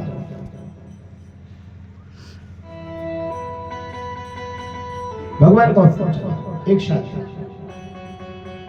बसदेव जी को याद आया कि हम मथुरा नहीं पहुंच पाए, कंस के यहाँ कर देना है, पहले कर देना पड़ता था, कर देना। आज भी अपन कर देते भैया प्लाट का। अपन शहर में रह रहे हैं, गांव में रह रहे, जमीन का कर चलता है, नगर पालिका में जमा कराना पड़ता है। खेत का होता है, पटवारी आते हैं, वो कर है। तो इसी प्रकार बसदेव जी यहाँ पर नंद बाबा कर देने के लिए जा रहे हैं। कंस के यहाँ कर दिया, रास्ते में बसदेव जी से भेंट हुई। बसदेव जी ने कहा नंद बाबा क्या बात है, आपके यहाँ पुत्र हो गया तो हमारे लिए भूल ही गए, अपन तो मित्र थे, बताना चाहिए। आपके यहाँ 2 लाला हुई और आप बताया नहीं है। नंद बाबा ने कहा कि देखो लाला तो आपके ही हैं। बसदेव जी ने कहा सही कहा आपने, लाला तो हमारे ही हैं। दोनों ही लाला बसदेव जी के थे, बलराम जी महाराज जी का ही प्राकट्य यहीं पर हुआ देवकी मैया के गर्भ से। भगवान कृष्ण भी यहाँ प्राकट हुआ देवकी मैया से। बलदेव जी ने कहा ठीक कहा नंद बाबा, बालक हमारे ही है, लेकिन आपने हमें याद क्यों नहीं किया? कहा देखो आपके यहाँ हमने सुना है कि 6 संतान हुई थी, तो 6 संतान कंस ने मार दी। कंस ने मारने के बाद 7वीं संतान हुई तो वो गर्भ में नष्ट हो गई।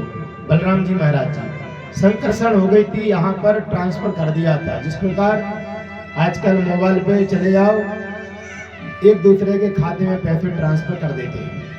बैंक जा रहे हैं अपन मोबाइल से कर रहे हैं, पता नहीं चलता लाखों रुपए आपका टर्नओवर हो रहा है, हो रहा कि नहीं हो रहा। उसी प्रकार दिव्य शक्तियों के द्वारा बलराम जी महाराज जी को रोहिणी मैया के गर्भ में स्थापित कर दिया था।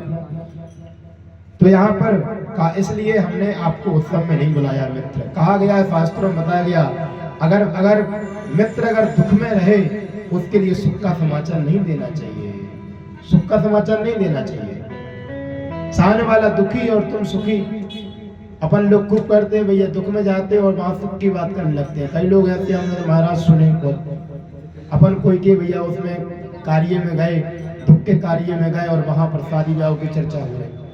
अब बता भैया, सामने वाले को तुम संताना देवे जा रहे हो, उनके लाने तुम शोक संदेश लेकर जा रहे हो कि तुम लाने तुम शादी ब्याह की दिखा रहे। आज भी कितने देखते हैं अपन हर जगह शादी की।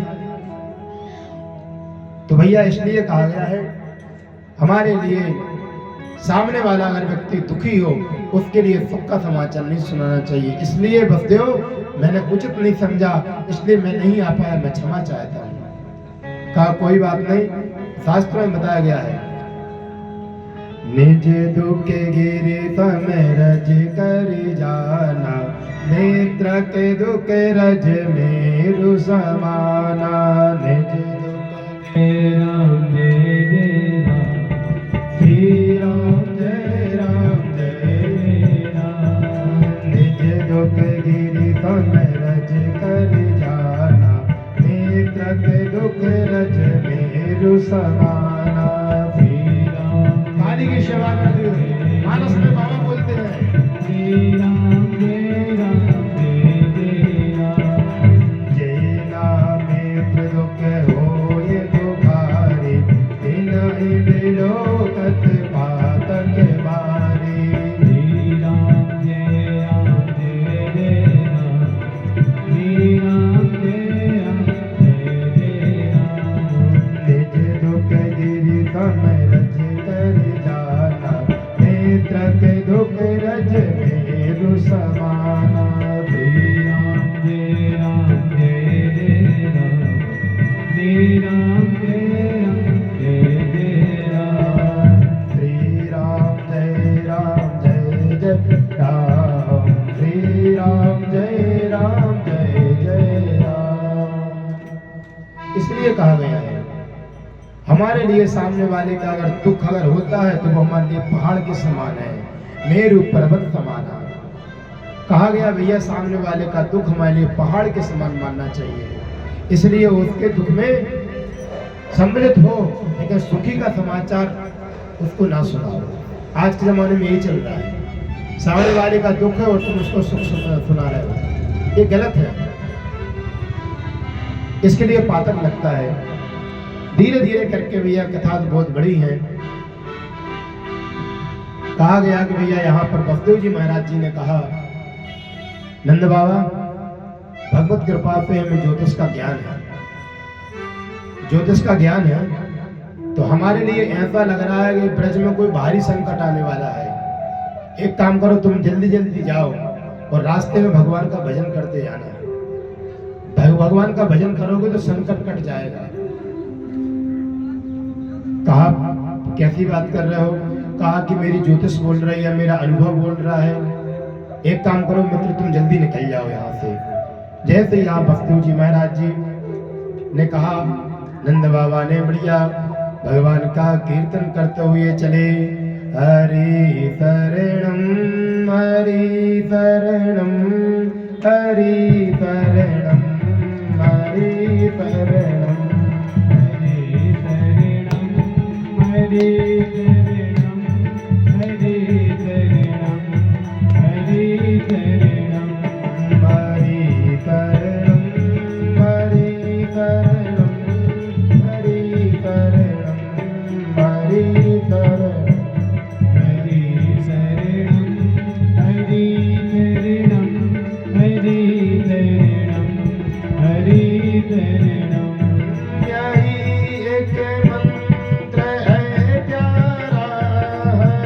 शरणम हरि शरणम यही के मंत्र है प्यारा हरि शरणम हरि शरणम हरि शरणम हरि बोल शरणम हरि शरणम हरि शरणम गाते हुए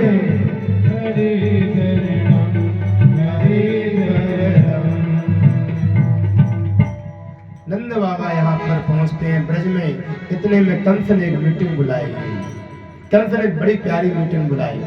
कहा भैया आकाशवाणी हमारे लिए कह गई थी कि 8वां तेरा काल होगा, 8वां तेरा काल होगा, इसलिए वो ब्रज में उसका जन्म हो चुका है। एक काम करो, जितने 7 दिन में बालक जन्म हुआ है, संतान का जन्म हुआ है, उनको सभी को नष्ट कर दो। तभी एक भैया बोला राक्षस, महाराज ये ब्रज है, ये ब्रज है, आप 7 दिन की बोल रहे, यहाँ तो महीने भर का बालक को पहचानना बड़ा कठिन है। कहा कैसे? कहा गया कि जब तक 1 महीना ना हो जाए तब तक वहाँ को पति भी अंदर ना जा सके। इतना बड़ा करो निगम ब्रज में, वहाँ को पति भी 1 महीने के अंदर न जा सके। और भैया हम राक्षस हैं तो हमें कौन अंदर जाने देगा? इसलिए महाराज और कोई प्लान बताओ। प्लान तो आपका अच्छा है कि 7 दिन में बालक को सबको मार दो, लेकिन प्लान दूसरा बताओ। हाँ एक बात है, अपने राक्षस कुल में कोई स्त्री हो तो स्त्री ये बड़ा अच्छे से काम कर लेगी। क्या स्त्रियों को आना जाना भैया रोक टोक नहीं है, तो क्या किया जाए? तभी एक राक्षस बोला अपने भैया, उसमें एक राक्षसी है। कहा क्या नाम है? कहा उसका नाम है बकी। क्या नाम है? बकी। कंस बोला भैया बकी तो हमने सुनी नहीं, आज तक कौन सी राक्षसी हो गई? कहा भैया बकासुर की। कौन? अरे बेटी। अरे नहीं भैया बेटी नहीं। कौन? कहा पुत्री। नहीं। कहा कि माँ। नहीं। कहने लगे बहन। हाँ बकासुर की है बहन, जिसका नाम है बकी। कहा गया साल 2-2 साल तक मिलते नहीं, और जब मिलते हैं एक मंच पर तो खूब बकाबकी करते हैं, खूब बकाबकी करते हैं दोनों आपस में, खूब भाई बहन मिलते हैं, खूब बकाबकी करते हैं। कहा भैया एक काम करो, उसको बुलाया जाए।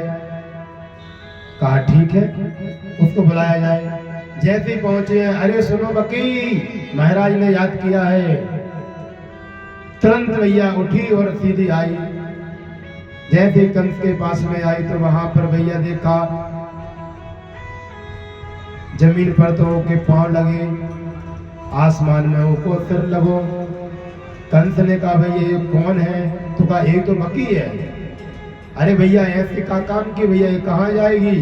तो कहा भैया इसमें एक मायावी शक्ति है। कहा कौन सी? बकी ने कहा कि मायावी शक्ति है। कहा कि तुम बकी हो?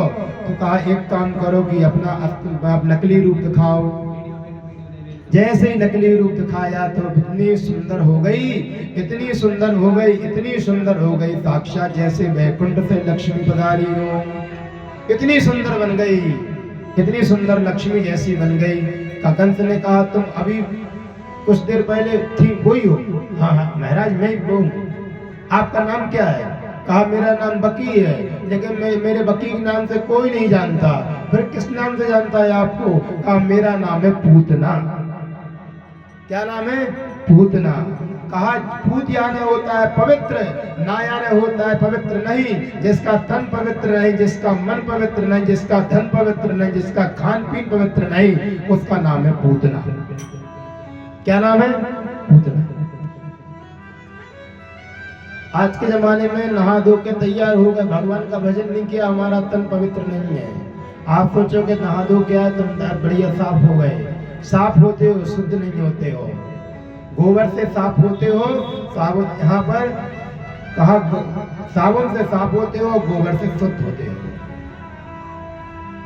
हमारे लिए ये काम करना चाहिए। इसलिए पूतना ने कहा मेरा नाम पूतना। कहा क्या करोगी, कैसे मारोगी? 7 दिन में। महाराज बहुत सरल है। सरल कैसे है? चिंता ना करो महाराज, मैं माया भी शक्ति हूँ। क्या करूंगी? कहा बताइए क्या करना है। कहा 7 दिन में जितने संतान का जन्म हुआ ब्रज में सबको समाप्त कर दो। कहा महाराज मैं बिल्कुल, कैसे समाप्त करोगे, थोड़ा हमें ही बता दो। तो कहा कि अपने स्तनों में हम अपना कालकूट जहर भरेंगे और हम जितने संतान ने जन्म लिया 7 दिन में सबको पिला देंगे, तो सब तुम्हारे सबके साथ में तुम्हारा काल भी मर जाएगा महाराज, सब गोविंदाय नमो नमः हो जाएंगे। महाराज कंस ने कहा बहुत प्यारा, कितना प्यारा भाव दिया, कितना प्यारा। कहा फिर चलो। पूतना बढ़िया अच्छी आराम आराम से ब्रज में पहुंची है। जैसे ही ब्रज में पहुंची आराम आराम से आनंद के साथ में ब्रज में पहुंची। विबुद्धतां बालक मारिका गृहं चराचरात्मा निमीलिते क्षणः। जितने बालक पूतना को रास्ते में मिले सबको लिया और कोई को किसी का गला दबा दिया, किसी को पत्थर से मार दिया, किसी को दूध पिला दिया, जहर पिला दिया, किसी को ऐसे करके मारती जा रही है, मारती जा रही है। माताएं चिल्लाती हैं पूतना छोड़ दो, ना जाने कितनी मन्नत करने के बाद में हमारे घर पे बालक का जन्म हुआ, पूतना छोड़ दो। सभी माताएं रो रही हैं, सभी माताएं रो रही हैं, लेकिन पूतना को दया बिल्कुल नहीं आ रही है, पूतना को बिल्कुल दया नहीं आई। जैसे पूतना को दया नहीं आई तो धीरे धीरे करके पूतना गोकुल में पहुंची। झुंड का झुंड माता यशोदा नंद बाबा के महल में जा रहा था, झुंड का झुंड।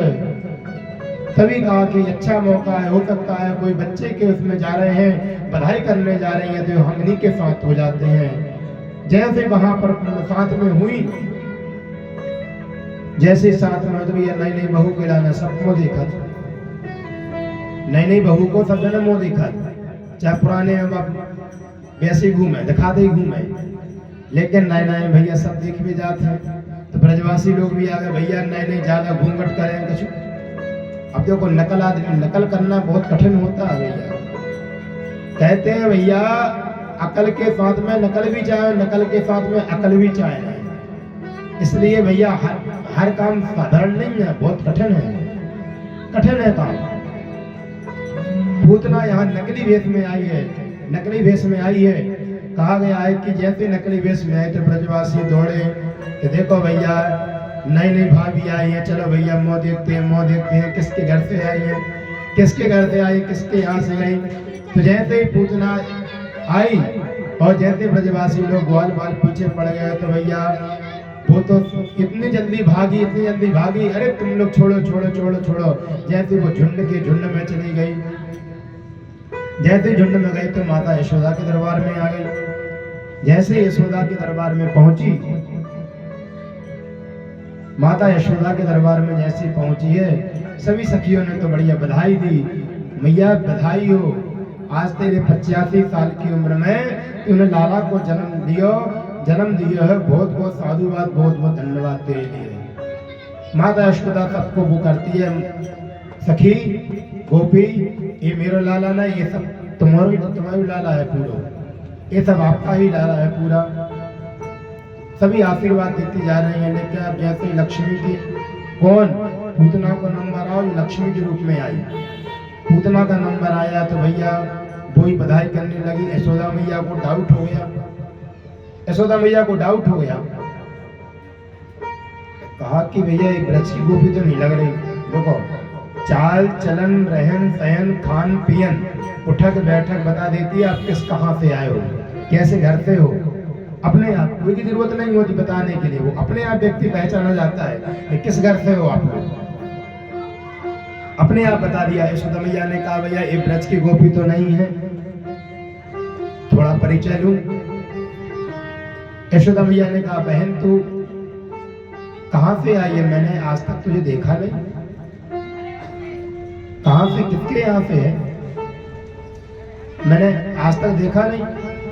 मैं हर घर पे आती हूँ लेकिन आज तक देखा नहीं। तो कहा क्या, तो कहा एक काम। तब उसने पूतना ने कह दिया मैं तेरी भैया बहुत दूर की रिश्तेदारी हूँ। कहा कि भैया बहुत दूर के रिश्तेदार हूँ। तो कहा ठीक है बहन। यशोदा मैया ने कहा कोई बात नहीं, अगर कह रही है तो ज्यादा नहीं करें, बधाई देने आई है, मैं बुरा मान जाए, चल एक काम कर चलिए।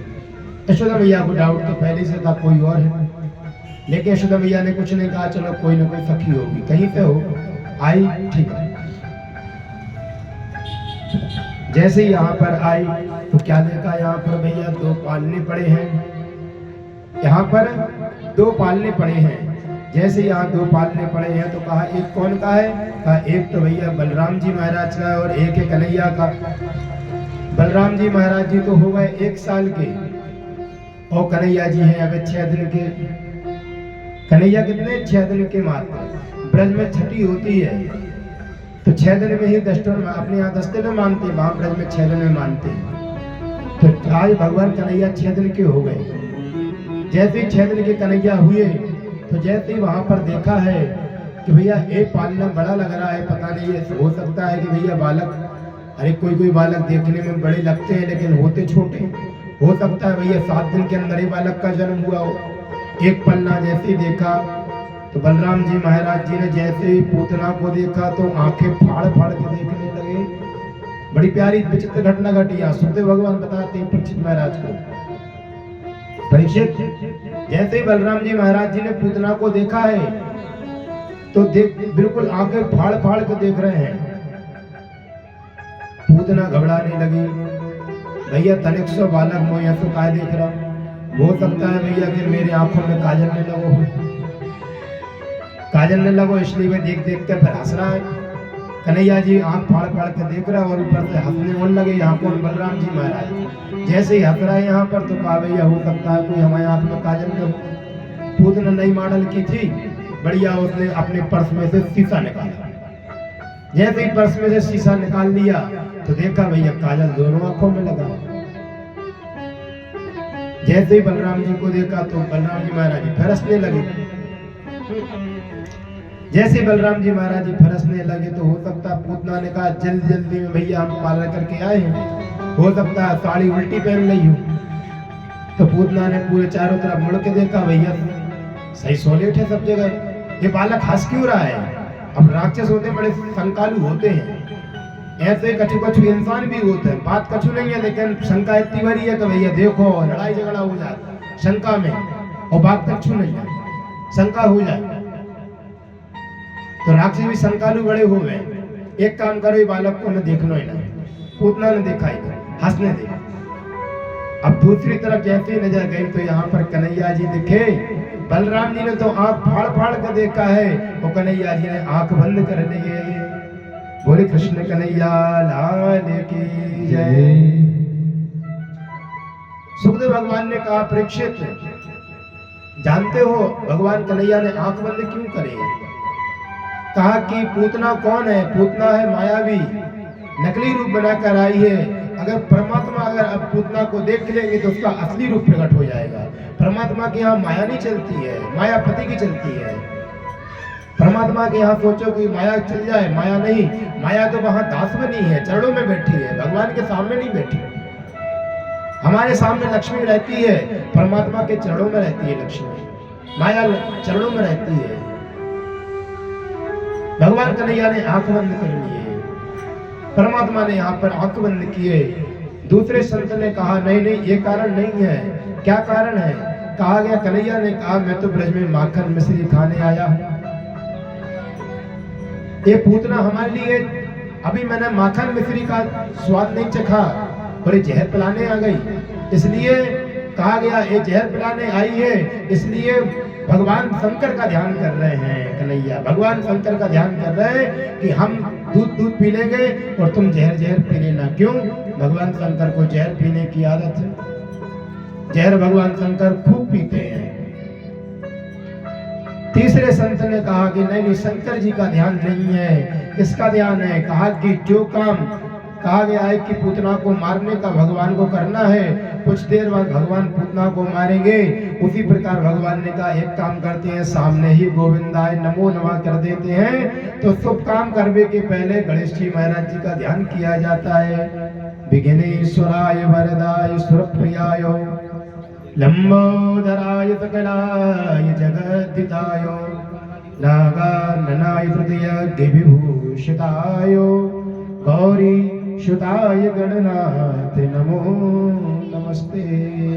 हे गणपति भगवान आप आइए, समस्त विघ्नों को दूर करिए, जिससे हमारा शुभ काम अच्छा हो जाए, शुभ काम हो जाए। जैसे भगवान ने यहाँ संतों ने बहुत भाव दिए, जैसे भाव देने के बाद में कहा अब क्या करना चाहिए, तब यहाँ पर कहा कि भगवान ने जैसे पूतना ने लिया कि बालक सो रहा है तो एक काम करो, पूतना पास में गई, पालने के पास में गई, कन्हैया को उठाया और अपना दूध पिलाने लगी।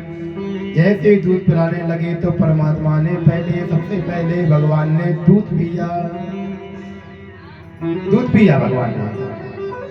भगवान ने दूध पिया पूतना का पहले, कम से कम भला मातृगति का। और यहाँ पर बताया गया पूतना को कोई छोटी मोटी गति नहीं मिली, माँ की गति मिली है। पूतना ने भले वो मारने के उद्देश्य से आई, लेकिन अपना स्तनपान कराया है तो वो भी माता कहलाई, इसलिए भगवान की माता पूतना कहलाई। शास्त्र में बताया जो यशोदा माँ को गति मिली है वही पूतना को मिली है, जो देवकी माँ को गति मिली है वो पूतना को मिली है। पहले भगवान ने दूध पिया, लेकिन दूध पीने के बाद में जैसे 10-15 मिनट हो गए, कहा पूतना ने कहा कि अभी तक मर क्यों नहीं रहा है। जैसे देखा, लेकिन कन्हैया ने कहा दूध तो पूरा खत्म हो गया, अब क्या पिए।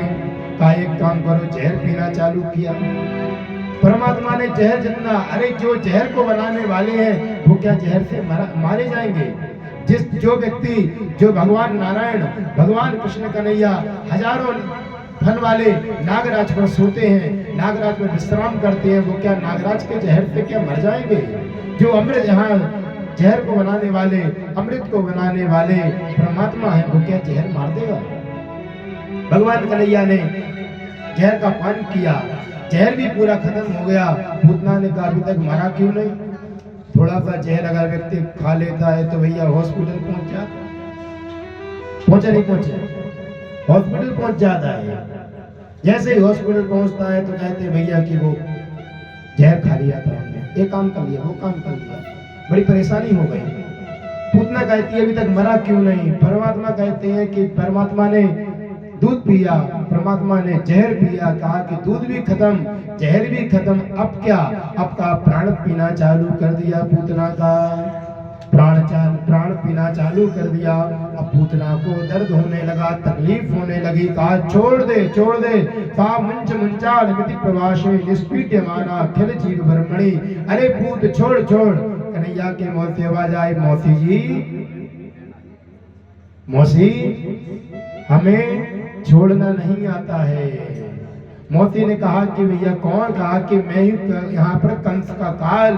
कहा कि मौसी तुम भी जाओ परलोक। जैसे कन्हैया ने धीरे धीरे करके प्राण चूसना चालू किया, लेकिन पूतना ने कहा बचने का कोई उपाय नहीं है। बाहर निकली, कन्हैया को पकड़े हैं, बहुत बड़ा रूप बनाया। कहते हैं कि पूतना 18 कोस की थी, पूतना 18 कोस लंबी थी, इतनी बड़ी थी पूतना।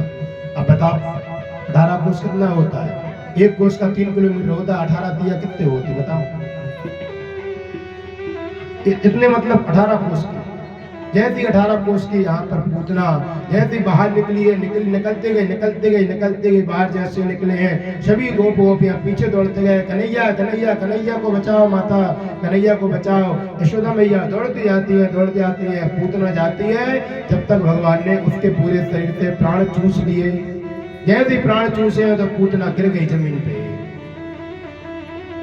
सुखदेव भगवान कहते हैं पूतना को उद्धार हुआ, पूतना का उद्धार हो गया। और कहा गया पूतना के शरीर जब जलाया गया, उसके शरीर से सुगंध आ रही थी। क्यों आई सुगंध? इसलिए आई कि जिसके हृदय पर परमात्मा विराजमान हो जाते हैं, जिसके जिह्वा पर भगवान का नाम होता है, उसके शरीर से क्या बदबू आएगी। अरे हम तो अगर हमारे वाणी में अगर भगवान का नाम आ जाता है, हमारे हृदय में परमात्मा विराजमान हो जाते हैं, तो क्या हमारे शरीर से बदबू आएगी? हमारा शरीर तो भगवान के समान हो जाता है। तो इसलिए पूतना को माँ की गति प्रदान हो गई। बोली दुष्ट निकंदन भगवान की जय। 108 चिताएं बनाई और 108 चिताने के बाद उनको जलाया गया। इसी प्रकार यहाँ पर यशोदा माँ आती है। यशोदा माँ आने के बाद में गौमूत्र से स्नान कराया, ब्राह्मणी को बुलाया, स्नान कराया था, गौमूत्र से शुद्धि हो जाती है। और यहाँ पर गौमूत्रेण स्नापित्वा पुनर्गोरज सर्वकम। गौमूत्र से स्नान कराया, गोबर से स्नान कराया, दूध से स्नान कराया, दही से स्नान कराया, घी से स्नान कराया, ठाकुर जी का पंचामृत से स्नान कराया। इसलिए भगवान को पंचामृत चढ़ता है, बड़ा प्रिय है। देवताओं को बिना पंचामृत की शुद्धि नहीं होती है। पूजन में कुछ हो या ना हो, पंचामृत अनिवार्य है। पंचामृत बना लोगे तो आप भगवान आपके पूजन स्वीकार कर लेते हैं। कहा गया है कि एक मेघ नाम का राक्षस था, जिसके शरीर से यहाँ पर जैसे वो गिरा है पूरे पृथ्वी पर, तो कहा गया एक पृथ्वी का नाम पड़ गया मेदिनी। ये पृथ्वी तो वैसी हड्डी, रक्त, मज्जा, वसा इत्यादि की बनी है पृथ्वी। तो कहा गया है कि जब तक गाय के गोबर से आप लीपन नहीं करोगे जगह का, जब तक वो भूमि पूजन के लायक नहीं होती है। कभी भी कोई भी काम करो, भगवान का भजन करो, भगवान की पूजा करो, तो आपके लिए गौमूत्र और गोबर से जरूर लीपना है। कभी भी, चाहे चतुर्मास की कथा करो, चाहे सत्यनारायण भगवान की कथा करो, चाहे आप शंकर जी बनवाओ, चाहे दुर्गा पाठ करो, चाहे कथा करवाओ, चाहे यज्ञ करवाओ, बिना गोबर के आप पूजन करोगे तो आपको वो पाप का भागी बना देगी। जहाँ पर एक बार लेपन हो जाता है वहां पर परमात्मा का वास होता है। और आज देख रहे हैं गाय की क्या हालत है। आज हम गाय का सम्मान नहीं कर रहे।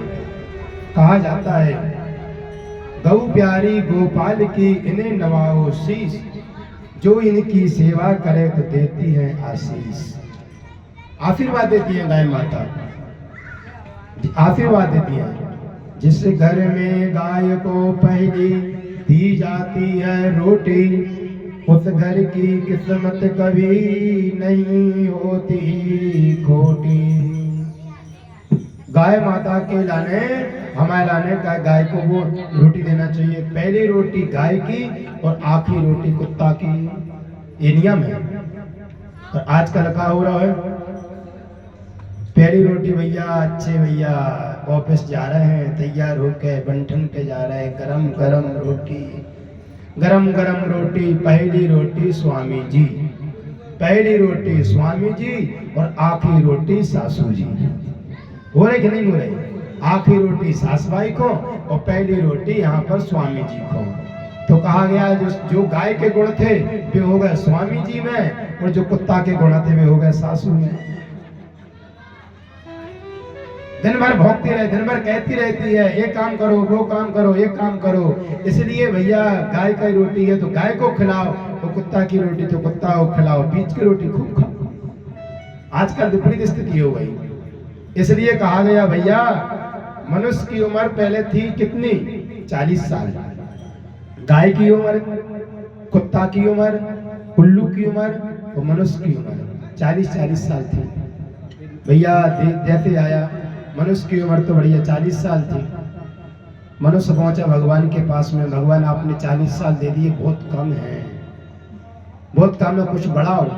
भगवान कह रहे सोचेंगे कुछ उपाय।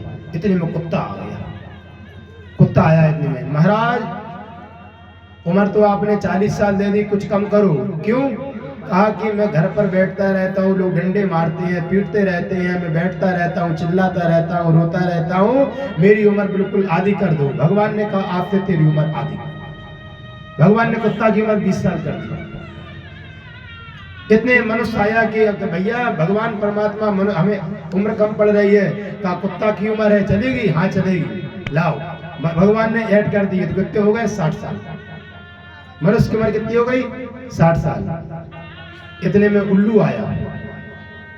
उल्लू ने कहा कि महाराज उम्र कम कर दो। काहे?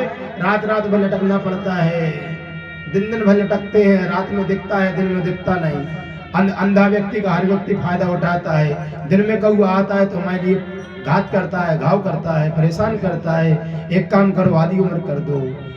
उल्लू ने कहा आपसे तेरी उम्र आधी। इतने मनुष्य फिर आया कि महाराज 60 में बहुत कुछ नहीं हो रहा, 60 में कुछ नहीं होता, क्या करना है? कहा थोड़ी और बढ़ा दो। कहा उल्लू की उम्र है, चलेगी? हाँ दौड़ेगी, लाओ। मनुष्य की उम्र हो गई कितने? 80। कितनी हो गई? 80 साल हो गई। इतने में गाय आ गई। महाराज बड़ी हालत खराब है, जब तक हम दूध देते हैं तब तक तो खूब,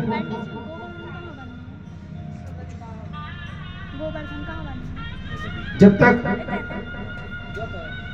तक गाय माता आई, गाय माता जैसी आती है, गाय माता कहती है कि मैं परेशान, जब तक दूध देती हूँ तब तक तो आदमी खूब खिलाते हैं, खूब सानी बनाते हैं, खूब चारा खिलाते हैं, और जिस दिन महाराज मैं दूध देना बंद कर देती, आदमी लट्ठ मार के भगा देता है, कसाई को प्रदान कर देता है, कसाई को प्रदान कर देता है। मैं कट जाती हूँ, मुझे बहुत दुख होता है, तकलीफ होती है, मैं मेरी उम्र आधी कर दो। भगवान ने कहा आज से तेरी गाय 20 साल तेरी उम्र। मनुष्य इतने में आया कि कहा महाराज कम पड़ रही है, कल गाय की है, हाँ चलेगी, अरे महाराज दौड़ेगी, लाइए। कहा भैया मनुष्य है, भैया जो मनुष्य है, कहा गया है कि भैया इसको इसकी तृष्णा कहीं भरती नहीं है, जितना है लाओ, जितना है लाओ, कभी मना नहीं करता है। इसलिए गाय की उम्र भी ले ली। बोले को भैया देखो सही पूछा जाए, बताओ 40 साल तक व्यक्ति सही रहते हैं, ईमानदारी बताइए आप, 40 साल तक व्यक्ति सही रहता है। 40 के बाद जैसे 41 लगता है, शादी विवाह हो जाता है, बाल बच्चे हो जाते हैं, तो हमारी कुत्ता जैसी इज्जत हो जाती है।